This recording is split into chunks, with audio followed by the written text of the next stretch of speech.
बताना चाहता हूं कि इन सभी कथाओं में चाहे दैत्यराज रहा हो या फिर कोई और पुरुष, हर किसी ने स्त्रियों की, महिलाओं की बातों का आदर किया। और इसी से हमें सीखना चाहिए कि स्त्रियों का, महिलाओं का हमेशा आदर करें। नमस्कार। जैसे कि हम प्रतिदिन आपको रक्षाबंधन से जुड़ी हुई एक कथा सुना रहे हैं, उसी कड़ी में आज भविष्य पुराण से जुड़ी हुई रक्षाबंधन की एक कथा सुनाने जा रहे हैं।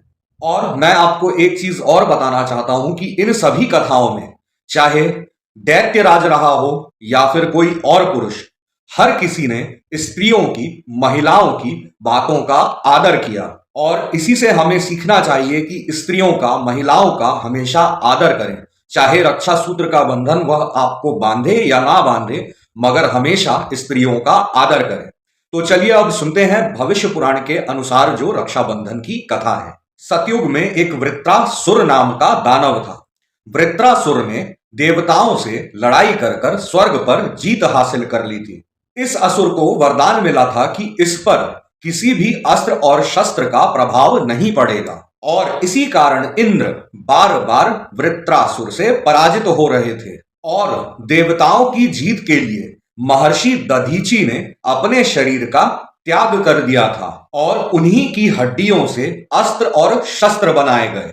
इन्हीं से इंद्र का अस्त्र वज्र को भी बनाया गया। अब जब देवराज इंद्र वृत्रासुर से युद्ध करने के लिए जा रहे थे, तो वह पहले अपने गुरु बृहस्पति जी के पास पहुंचे।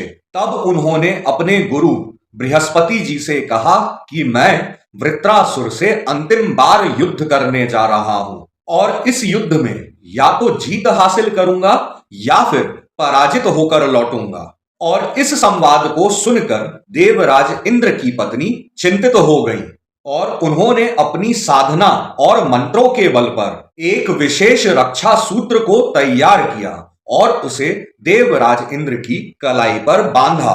और जिस दिन देवराज इंद्र की पत्नी इंद्राणी सची ने इंद्र के हाथ में रक्षा सूत्र बांधा, उस दिन पूर्णिमा की तिथि थी। इसके बाद जब इंद्र युद्ध करने पहुंचे तो उनका साहस और बल देखने लायक था।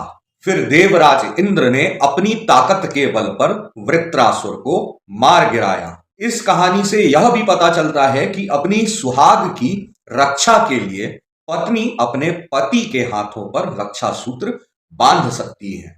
कल फिर मिलते हैं रक्षाबंधन से जुड़ी हुई एक रोचक कहानी सुनने के लिए। तब तक के लिए बहुत बहुत धन्यवाद।